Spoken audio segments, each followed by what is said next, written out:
Hi, it's Megan from Sew and Tell Australia, working with Brindille and Twig to bring you their number 85 pattern, the Harem Romper. I love this pattern. It's such an easy, simple one to put together. It's great for any baby shower gifts or newborn gifts, or just as part of your kids' capsule, you know, a winter or summer capsule. It's great because it's a baggy fit, so you can fit under something like the lap neck tee or even the raglan tee. They work really well under this. Because it is baggy, you can size down if you want a slimmer fit, but I prefer the baggy look because I think it's really cute. This one's a size 0 to 3 months. I love the fabric I used on this one. It's from So Unique Australia, and I just love the turtles and the sea life. So some of the things that you'll need to get started, you will need either a serger or a sewing machine. If you're using a sewing machine, because we're using knit fabrics, you will either need to use a specific stitch or a serger, or a zigzag stitch. That's just to help give it the stretch that you need. You will also need a tape measure so that you can measure your model. I've already measured mine and I need a size 2 for my son. You also need to have either scissors or a rotary cutter. I also find that having some snips on hand is really handy for any wayward threads. The two options for finishing off these are either the snap straps, or you can use a tie strap as well. So I'll be using the snap straps, but I'll show you a little bit how to do the tie straps as well. So to finish off the snap strap, you either need metal snaps, plastic snaps, or buttons. You'll also need pins or clips. I prefer using clips when using stretch fabrics just because it doesn't mark the fabric as much. You can also get little tags if you want. I like to put them in all my garments, one, so I know what size it is, and also when I'm gifting things, it gives people an idea about how to wash the fabrics, and for my kids to know where their back is. That's always important. So the fabric I'll be using for these ones, which are going to be for my son, is this cute fabric that I got from Spotlight. It's just got some animals on it. So heading into winter in Australia, I'm going to make him a pair of these, and I'll probably make a Henley tee to go with it as well, which will be really cute. And the cuffs will just be this.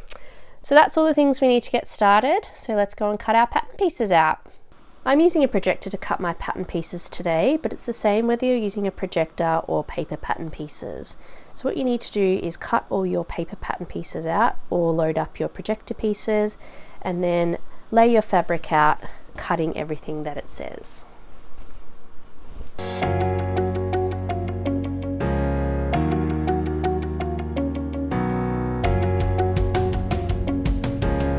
I will just note that before I cut my back pieces, you will notice on your pattern pieces 2 marks on the back straps. This is where you need to cut if you're going to be using the tie version. So if you're using the tie version, you need to cut across here. If you're using the snap version, you cut the full piece. I'm using the snap version, so I'll be cutting a full piece.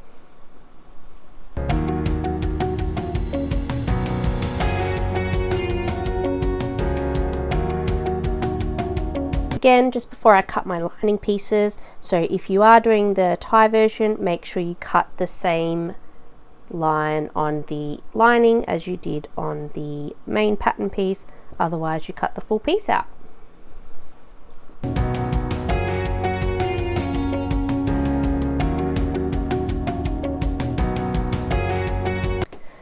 The last piece you need to cut is your ankle cuffs, so you can either do that in the same fabric as your main fabric, or you can cut it in an accent fabric. I'm choosing to cut mine out of an accent cotton lycra. You can also use a ribbing cuff if you want, but yeah, I'm going to go with the cotton lycra.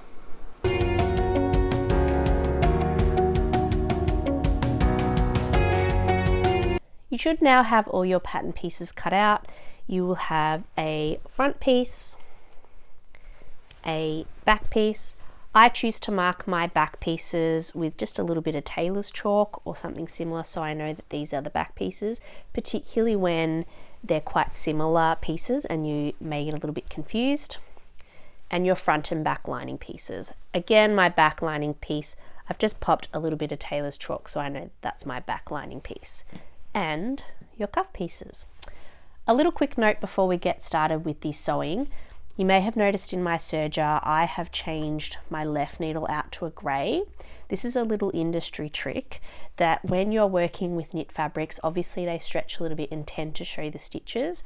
So if you change out your left needle thread to the colour of the fabric you're working with, when those seams stretch, you won't notice the stitches as much. So I've changed mine out to grey and I haven't had to change the other 3 threads.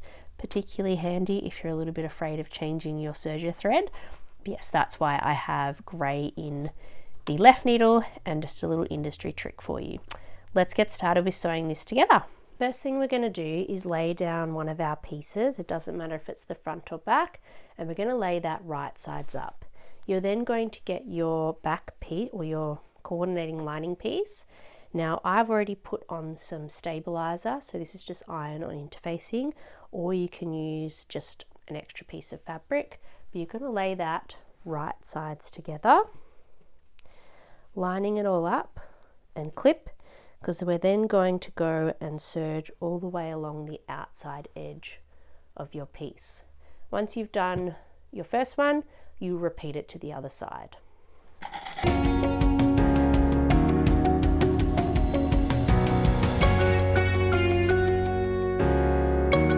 Before we move on, I will show you how to do the shoulder ties. Now I'm just doing it in a little bit of mock to give you an idea. So you'll get your 2 front and lining piece or back lining piece. I've just got a little mock piece of front piece that I've cut off. So again, you'll start with your front piece right side up, and you will place your lining piece on top, matching it up. And this time, instead of serging the top of the strap together, you're going to leave it open. So pin the rest of it together, and then I want you to sew along this edge, and this edge, and we're going to leave these top bits open.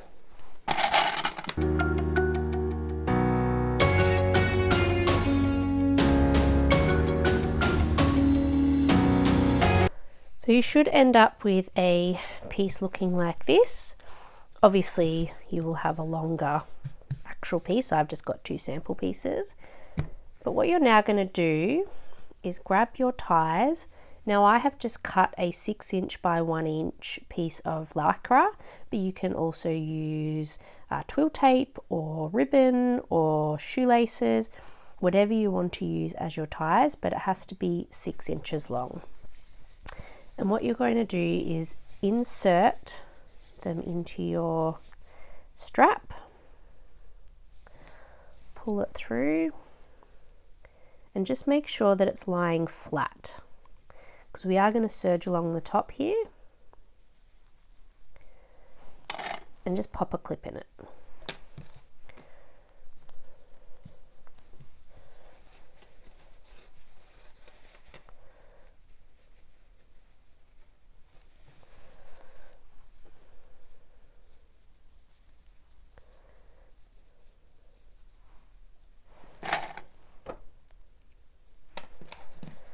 Once you've done that for both sides, you should, on the inside, have a piece that's just kind of being loose in here.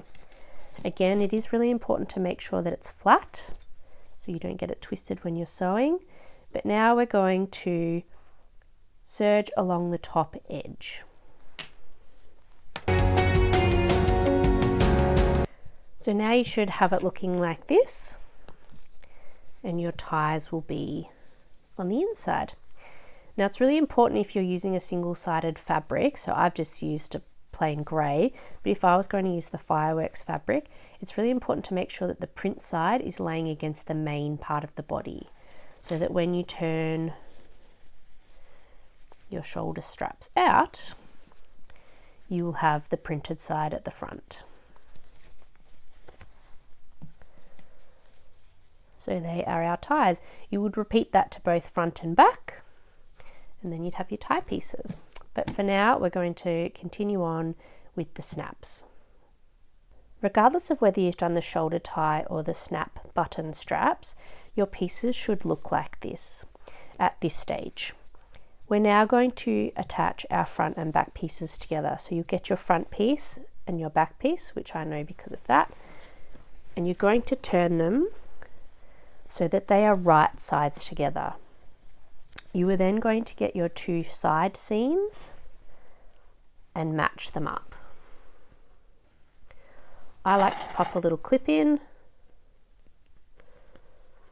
and then what we're going to do is just clip all the way down the leg and then serge all the way along there.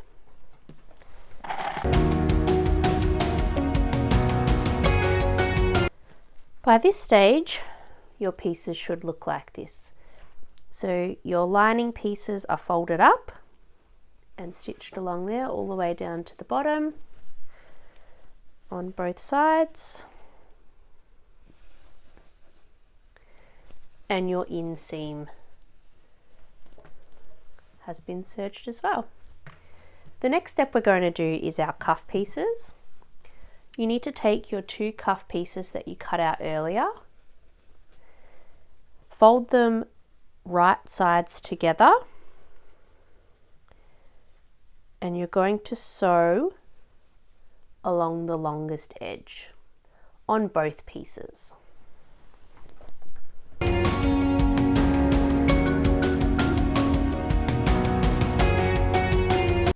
You should now have two cuff pieces that look like this. From there, you're going to take your cuff pieces and fold them in so that you have wrong sides facing, and they're in half. Take your time to line up all the raw edges. This is going to make it easier when you're attaching it to your leg piece.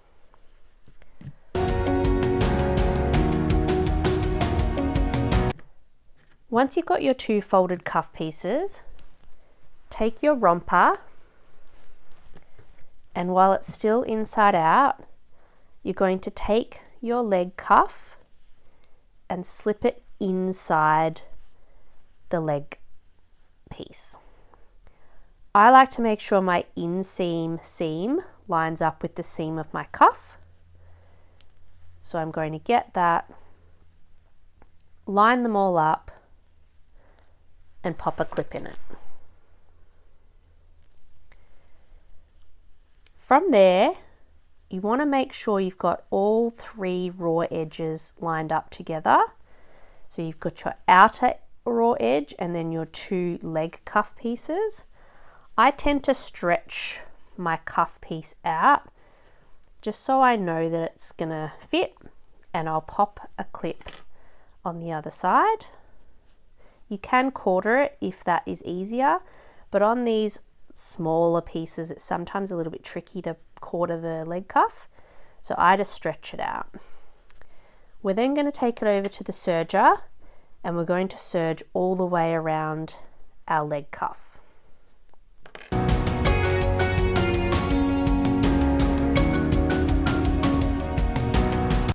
Once you've done one side, repeat to the other.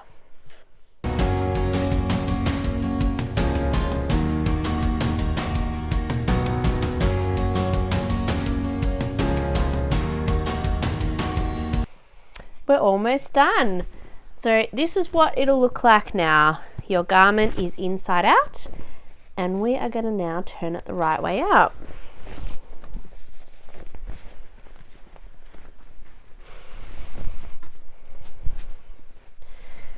When you're turning your front and back pieces, it is a good idea to grab like a chopstick or a knitting needle just to help push those corners out.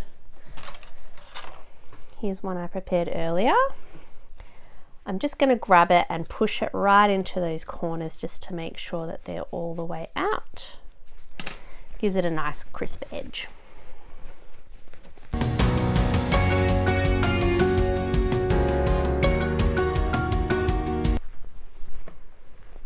Ta-da! From here, you might want to just clip off any little loose threads that you've got.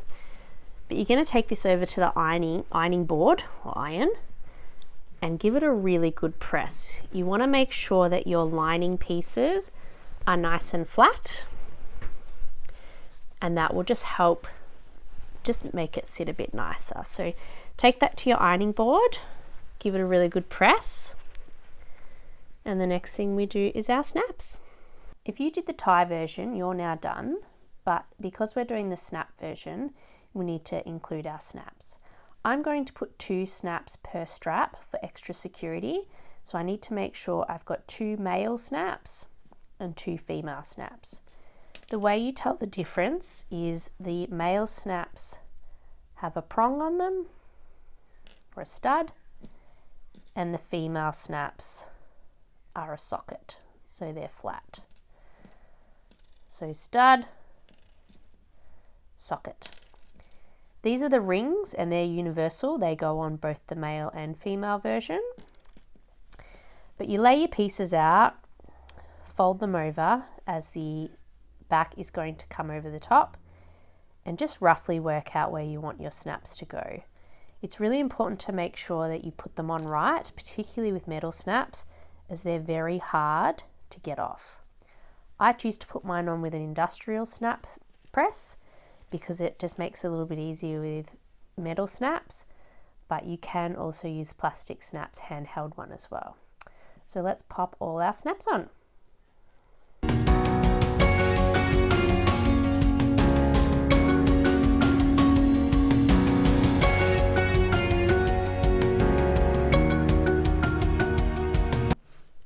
This is our first one done. As you can see, we've got our male snaps. Now I'm just going to do the female and complete the other side.